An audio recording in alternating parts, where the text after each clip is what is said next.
Friends, in this video for iThought Wealth, we continue our series on finding 100 baggers, the journey to 100x. The second video is on the topic, the growth construct.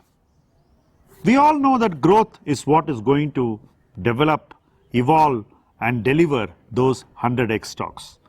Growth over extended periods of time. Decades of growth is what will give us a 100 bagger. But the decades of growth, when you see over the duration may look linear, but over shorter durations will be extremely non-linear. The cycles within cycles keep happening. You see phases when growth is very high, like we have seen in the last year, and you also see phases when the growth is very muted, like we have seen before that. We see slowing growth, we see accelerating growth. We see stagnant phases when there is no growth. So growth is a moving indicator, it's not static. And as growth keeps moving, they reflect in the valuations of these exceptional companies we want to own. When you see negative growth, that's probably the best time when all the factors which are negative get priced in. The valuations may look expensive at that point in time simply because you are pricing in negatives, but at an enterprise level you have to understand what is the value you will pay for that enterprise if you are going to buy the whole enterprise. That is the time to make that judgment, and if you make that judgment at that time, you will be able to find those great enterprises at valuations which you really like. In 2010-11, we could buy a Pidilite at 15-16 times forward. It was available. Probably after demonetization, Titan was available at relatively modest valuations. But those valuations were forward valuations, and you had to give some time for those valuations to actualize. So, where you are on the growth curve determines how the valuations come in your favor. If the growth curve is negative, enterprise level valuations will be very attractive. When you connect that valuation to profits, it may look temporarily expensive. But when you look at the valuation in relation to the revenue of the company and the enterprise, you will probably be getting better guidance on how you make your decision. Effectively, phases of negative growth, stagnant growth or something in that zone can give us opportunities to buy great businesses at valuations which can turn them into 100 baggers over extended periods of time. Look at how somebody had a 100 bagger in Titan. I'm quite sure that they would have bought that company either in that zone or around the inflection point, because the valuation would have been completely in their favor. And it is that investment action which has created the 100 bagger. It's not the power of the company or the idea, it's the way in which the investment was approached, it is how you have calibrated growth into your assumptions and how you have adapted to a phase when that growth is not showing up or showing up in a way which you don't like. Because when you adapt, you start moving beyond that negativity and start seeing how it will look when the days are good.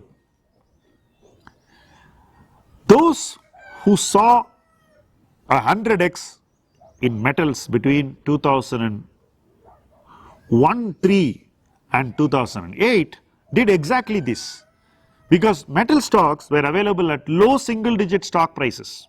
You could get a sale for 3 rupees, each JSW share for similar prices, and over a period of time those companies changed. What was the guiding factor? The guiding factor was that they had a vision to grow, they had capacities which were coming up, they were becoming more and more efficient, they were improving their profitability, and they were sure to grow for a long period of time. At some point when that growth translated into earnings, the valuation just blasted out and they got their 100x. Even in a commodity, that inimical phase, when profits are scarce, there could be losses, and when the enterprise is trading well below its intrinsic value, contributed to that 100x. And when growth came, it saw a spectacular blowout. So the phase of growth which one should be very focused upon to find a 100 bagger in your portfolio cannot be a strong phase, because in a strong phase that growth would have got priced in and you would be overpaying, or you would be paying far more than somebody who bought it, who bought the same stock during a phase of inimical growth or negative growth. So the growth construct which you apply in the same company can be very different, and the outcome can be very different. Somebody may have a 10 bagger, somebody may have a 30 bagger. And if you are able to hold that company over multi cycles of growth, then that person may have the 100 bagger, while the guy who held it only for 1 or 2 cycles may have something between a 10 and a 30 bagger. So effectively, the growth has to be identified. Reasons for lack of growth or negative growth must be internalized. You have to move beyond that immediacy and the recency and look at the same enterprise as a growing enterprise, and you have to know what can bring that growth, and you have to bet upon it at a time when nobody is betting on it. Then you wait for it for the first and the second cycle, when you will probably go closer towards 20 or 30x, and when all those who bought it even earlier than you get out, then you still wait for more cycles, because that is what will give you the 100x. Most of us, me included, who have seen this 20, 30x and got out, have probably not done the right thing in many of these companies, whereas somebody who even got in later than us has done the right thing simply because his growth construct is superior to our growth construct.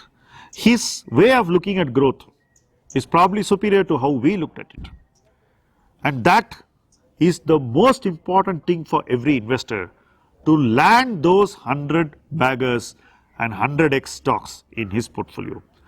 A stock can easily become a 10 or a 20 or a 30x and still drop out of your portfolio. Make sure that something that has done that 10 or 20 or 30x stays on in your portfolio to reach that milestone and put you on that pinnacle. Effectively, the second part is entirely up to you, and the company will just take more time. It's up to you to give that time to the company. Give yourself more time with the investment and make sure that your journey is longer than what you normally allow it to be. The journeys, even with the right growth construct, can be longer only if you have the right temperament and the right investment orientation and the required patience to play more cycles than you're doing right now. So that in essence is how the growth construct can help you find the 100x and get those 100 baggers in your portfolio. Do stay tuned with us on this learning journey. We would be very happy to learn together with you on how to convert your successes into 100 baggers and how to find those 100x stocks in your portfolio. Thank you very much.